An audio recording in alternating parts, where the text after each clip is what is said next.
This is horror. Buried secrets, woken dead.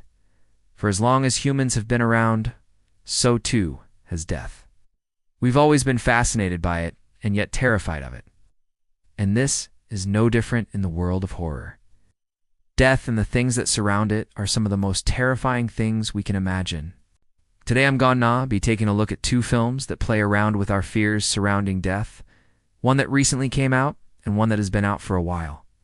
Both are great examples of their subgenres, and they both feature strong female leads. So let's get into it. The first film I want to talk about today is horror, Buried Secrets, Woken Dead. The film was released in September 2021 and comes from writer and director Michael J. Epstein. The film stars as Eliza, a woman who wakes up in a graveyard after being hit by a car. She soon realizes she's not alone and must fight to survive the night against a mysterious force.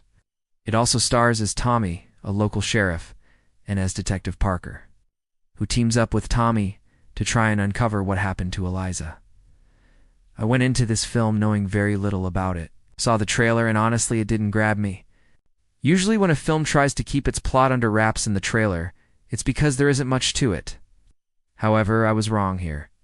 This is a very good film and it kept me interested throughout. I thought the pacing was excellent. It starts off slow, which is perfect because it lets you get to know the characters before the scares start. Then it builds from there and doesn't stop. I found myself on the edge of my seat by the end of the film, fully invested in what was going to happen to Eliza. Now, without giving anything away, the film starts with Eliza waking up in a graveyard. We soon learn that she was the victim of a hit and run, and that the police are really looking for the person who did it. There's a sense of mystery surrounding her character, but it quickly becomes apparent that something else is going on here.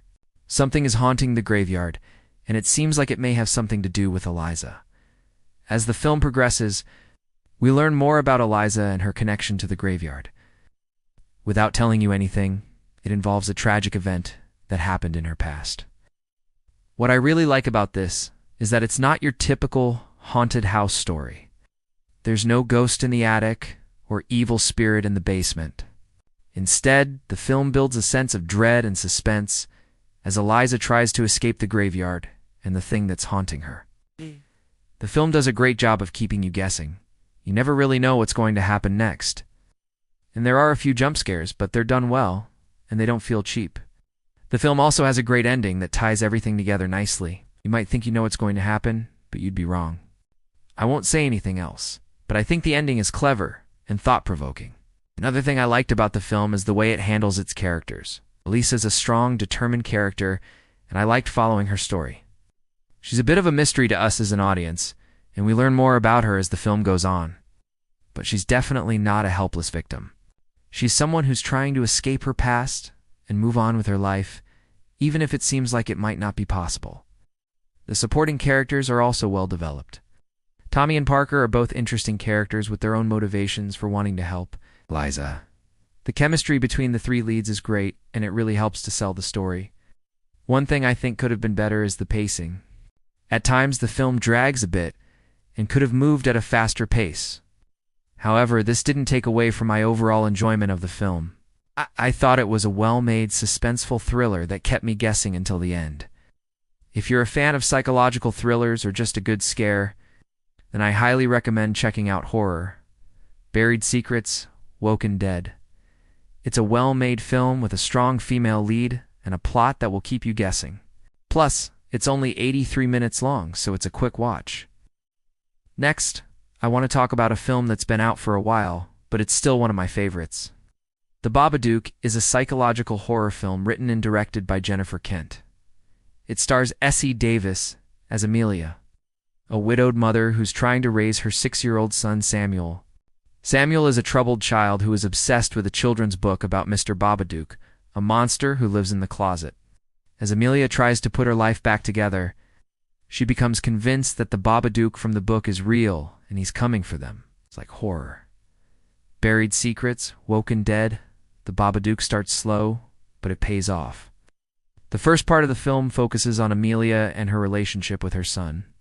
We see how grief-stricken she is over the loss of her husband, and how difficult it is for her to balance that with taking care of her son. You also see how strained their relationship is. Samuel is a troubled child who is acting out and causing problems at school. Amelia is at her wit's end and just wants him to go away. It's only after Samuel brings the Babadook pop-up book home that things start to turn dark.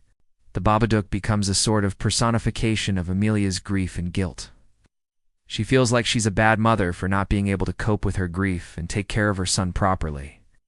She's also racked with guilt over the death of her husband, who she feels responsible for. The Babadook takes advantage of these feelings and tries to use them against her. The film does a great job of building tension and dread. There are some jump scares, but they're used sparingly and effectively. For the most part, the film relies on psychological horror to scare you, and it definitely works. There is a scene where Amelia is reading the Babadook story to Samuel, and the monster comes out of the closet. This is one of the most terrifying scenes in the film, because it shows that the Babadook is real, and he's coming for them. Another great scene is the dinner table scene where the Babadook is taunting Amelia and trying to drive her insane. The way the scene is shot and edited makes it feel like the Babadook is everywhere and there is nowhere to hide. The ending of the film is both sad and hopeful. It's clear that the Babadook will never really go away, but Amelia learns to accept it and move on. She realizes that her son needs her, and that she can't let the Babadook win.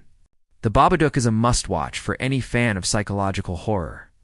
It's a well-made, thought-provoking film with a strong female lead and a truly terrifying villain. If you haven't seen it yet, do yourself a favor and check it out. Well, that's it for today.